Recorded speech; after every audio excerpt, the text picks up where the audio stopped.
I'm Kyle, Technical Support Manager at iCore. Today I'm going to instruct how to operate iPulse. Before we operate iPulse, let's learn about what to prepare. First, let's talk about power. iPulse can be run only with DC power, so you need to convert AC power to DC power. You can use either SMPS, DC adapter, or power supply. In general, SM, SMPS is more widely used in machine vision industry because of its high power and stability. You can choose power supply with voltage from 12 to 48 volt. The controller can automatically adjust voltage to keep the current through LED, so you don't have to be concerned about the voltage. You can choose the power based on the power of LED. I would recommend you use power higher than 2 times LED power. Of course, iCore can provide SMPS for you. And Molex 2-pin connectors are used for wiring. Male connectors are enclosed with the product, so you can assemble it by yourself. There are two types of interface, RS485 and RS232. You can choose one of them. If you want to be free from noise, you better go for RS485. It is also possible to use very long cable. It is also available to communicate multiple controllers, up to 250. USB 485 module is necessary to apply this interface. Or you can use 232 interface. Make sure that cross cable must be used. If your PC doesn't have a port for 232 communication, you need to prepare USB converter. Connecting LED to the controller is very simple. The end of cable of LED should be stripped, then put the wire in the connector and tighten them using minus driver. The only thing you need to mind is polarity.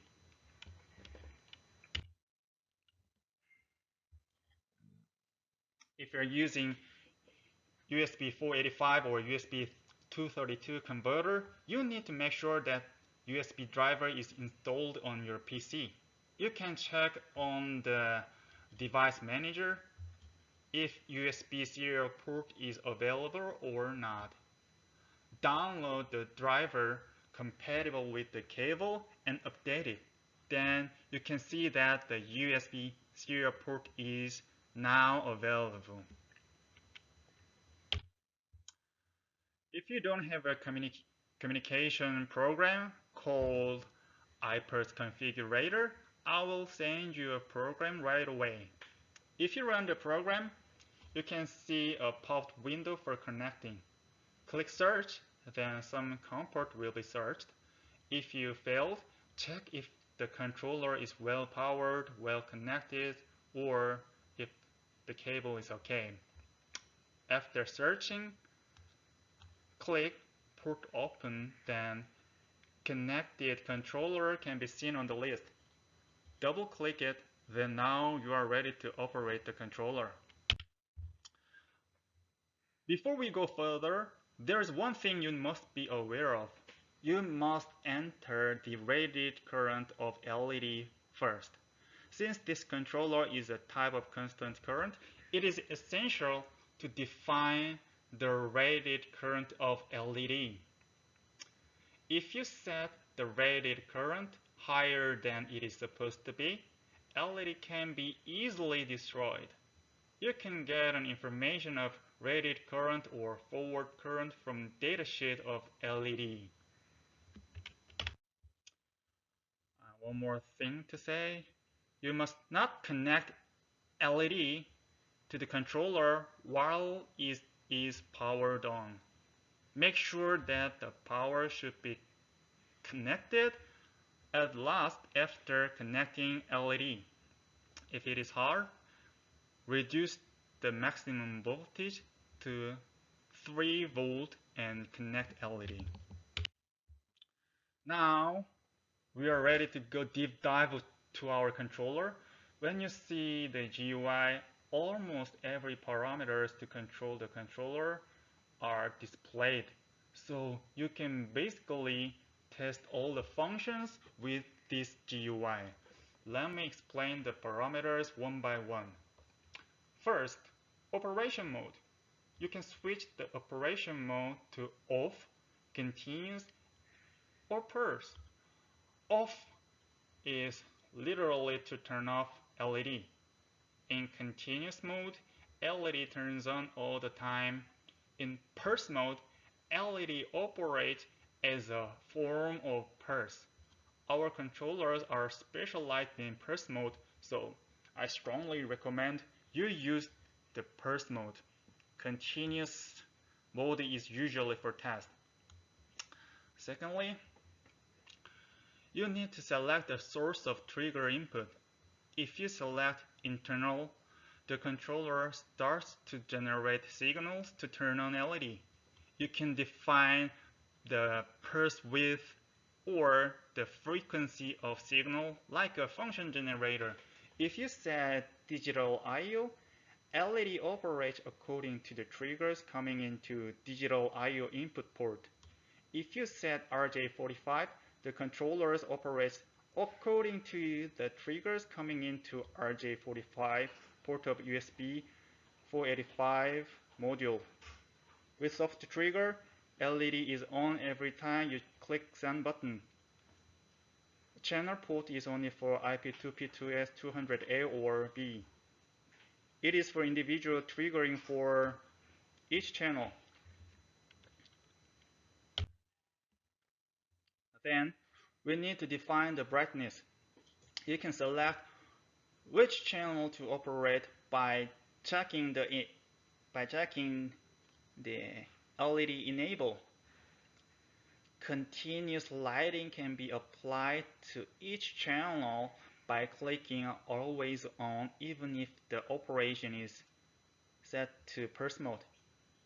Here you can adjust the brightness at continuous mode and you can adjust the brightness at pulse mode here. You must enter the rated current for LED here.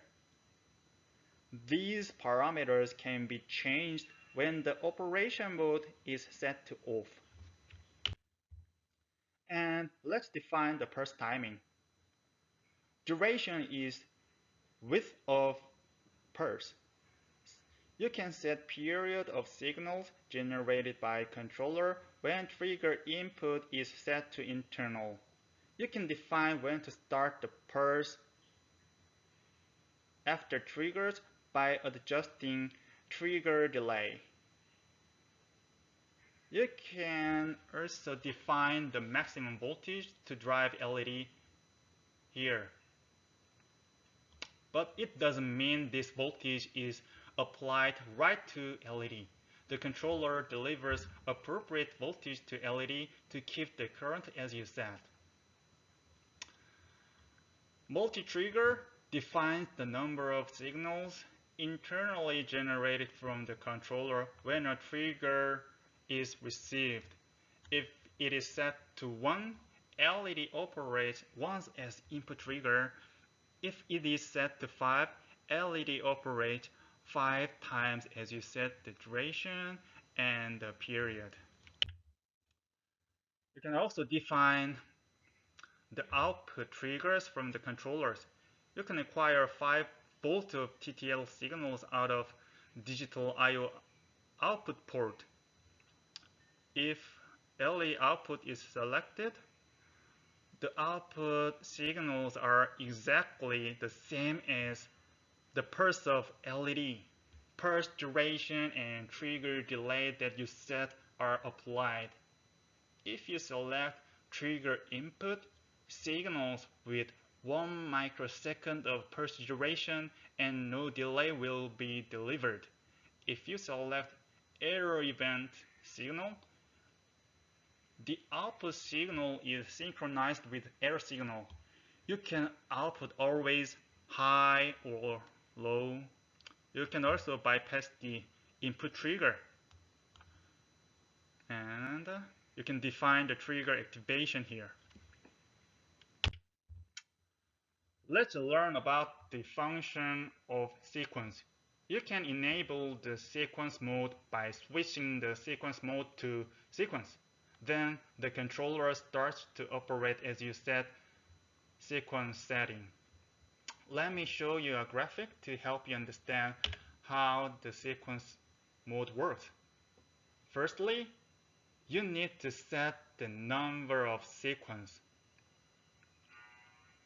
If you want to run 6 different lighting, you need to set sequence count 6. It could be 6 different LED or 6 different combination. For example, you can run channel 1 on the first sequence and channel 2 on the second sequence and channel 1 and 2 at the same time on the third sequence. Sequence start indicates the sequence index where the sequence starts after reset or at the beginning. You can define which LED to turn on at the parameter sequence index. You should enter decimal number converted from binary code. The first digit of binary code represents channel 1 and second, third, fourth digit represent channel 2, 3, and 4 respectively. On the binary code, 1 means LED on. So, in order to turn on LED 1 only, the binary code should be 0001, which can be converted into 1 in decimal number. In order to turn on LED 2 only, the binary code should be 0010, which can be converted into 2. To turn on LED 1 and 2 at the same time, the binary code should be 0011, and the decimal number is 3.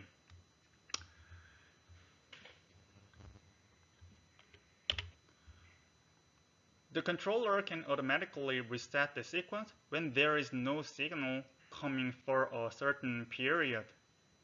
If there is no more triggers for longer than the timeout, the sequence will start from sequence start at the next trigger. The auto voltage is to reduce wasted power at light scan application. I suggest you to turn on and I suggest you to turn off this function at area scan application. LPF, short for low pass filter, is to reduce noise of pulse. It is helpful when it comes to reducing noise of pulse with short duration, but the brightness could be slightly reduced. Trigger output inverter is to inverse the polarity of trigger output from the controller.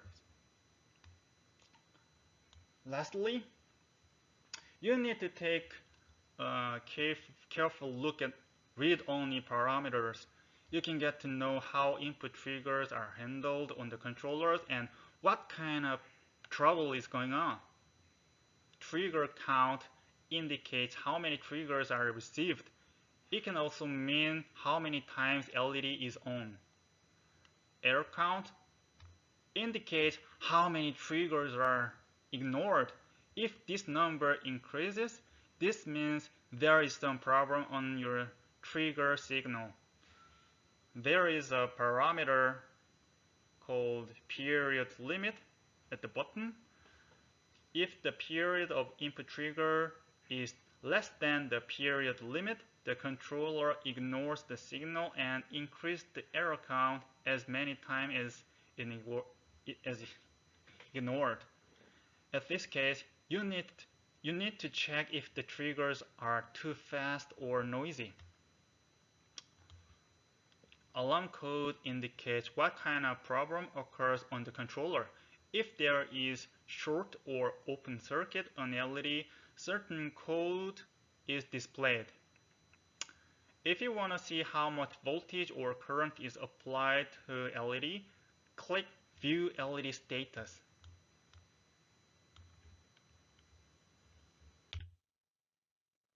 Now, I can say you are quite prepared to operate iPulse.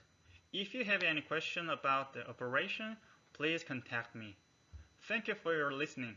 Bye.